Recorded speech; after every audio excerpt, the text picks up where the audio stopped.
As far as the toughness of this team, I think you mentioned in an article that the IHL has upped the roster spot. They've now got 19 instead of 18, and that kind of promotes fighting. And it looks like the Komets have really taken that to heart in the number of guys they have in their roster that are willing to throw down the gloves. Are we going to see that play out through the entire season, you think? We'll see. Usually it starts off fast early, and then it slows down significantly.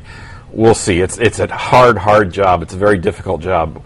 What I've been impressed with the Komets is you don't have 2 or 3 guys. You've got probably 10, 11 guys who can fight if they need to. They're not going to take on the super heavyweights, but they'll definitely step up for teammates and take care of themselves. McMillan got in a scrap. It looks like he's not going to miss any more extra time. Tell us about that situation. There was a scrap in Port Huron after the game. Supposedly, I didn't see it. It wasn't on the tape at all.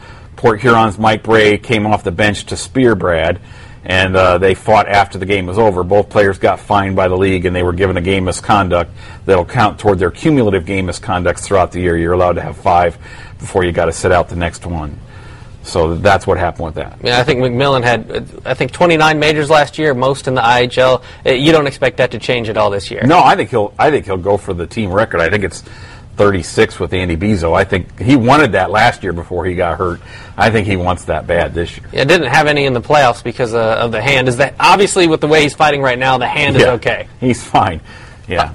Talk about some of the young guys that have come on that we've seen. Sierzinski is back for another kind of tour of duty here with the Komets. He scored 2 goals in the first 2 games. What does he bring? And also Blair Stazer, kind of a tough guy that brings some versatility to this lineup. Well, Matt scored 2 goals over the weekend. I think they were combined within 2 feet of the net. I mean, that's what he brings. He's got to get to the front of the net and clog things up and get to rebounds and do some of that, which is what they needed last year. Everybody's looking for a 6'4" power forward, and the Komets have one in Matt. That's a really difficult position to find.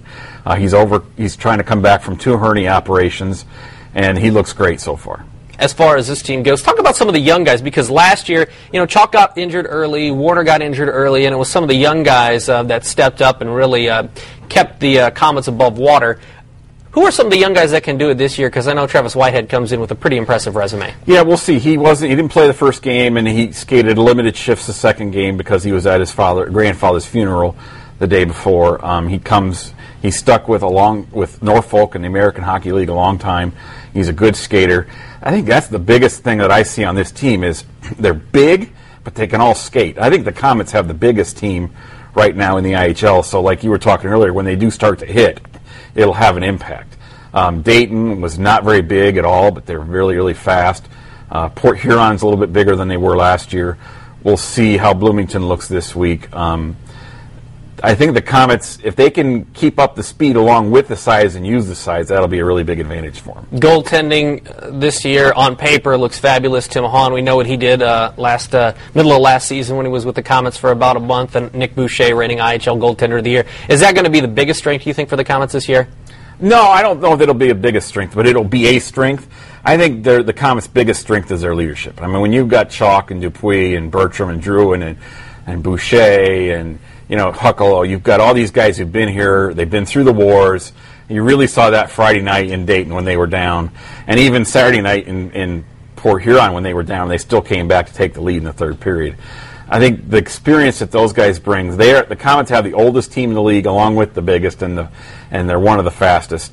But they've got to use that experience, and I think you'll see more and more of that come into play as they get into better and better shape. Final question, the home opener against Bloomington this Friday night, 8 o'clock at the Coliseum. What kind of things are they going to have going on? And it sounds like the ticket sales are pretty brisk right now. Well, the Komets have sold out. I think it's they usually get 10,000 fans. I mean, ever since the Coliseum was renovated in 2002, and they really do well at home openers. They're 14-0-2 or 12-0-2 in their last 14.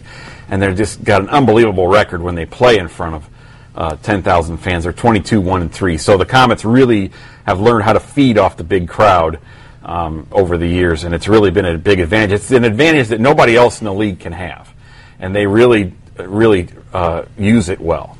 All right, great stuff from Blake Sebring of the News Sentinel. You can also check out his blog on the News Sentinel's website, Tailing the Komets. I know I check it out every week. It's always good stuff. Thank you, Blake, and thank you for logging on to Wayne.com.